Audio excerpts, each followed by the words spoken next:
मातृभूमि न्यूज, मातृभूमि की आवाज, मातृभूमि के लिए।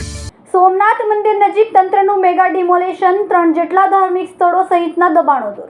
જિલ્લા કલેક્ટર, આઈજી, 3 એસપી, 6 ડીવાયએસપીનો કાફલો હાજર રહ્યો. 50 પીઆઈ, પીએસઆઈ, 1200 જેટલા પોલીસ જવાનોનો બંદોબસ્ત તૈનાત. ગત મોડી રાતથી તંત્ર દ્વારા ડિમોલેશનની તૈયારી કરી હતી. તંત્રની તૈયારીને લઈને હજારોની સંખ્યામાં લોકોના ટોળા ઉમટ્યા હતા. વહેલી સવારે 5 વાગે તંત્રએ ડિમોલેશન શરૂ કર્યું. 5 હિટાચી મશીન, 30 જેસીબી, 50 ટ્રેક્ટર, 10 ડમ્પરથી કામગીરી શરૂ. એક ધાર્મિક સ્થળ પરથી 70 જેટલા લોકોની અટકાયત કરાઈ. ગીર સોમનાથ જિલ્લાના ઇતિહાસમાં સૌથી મોટું ડિમોલેશન સ્થળ પર લોકોને જવા પ્રતિબંધ. સોમનાથ સર્કલ અને બીડિયા સર્કલ પરથી અવરજવર બંધ કરાઈ.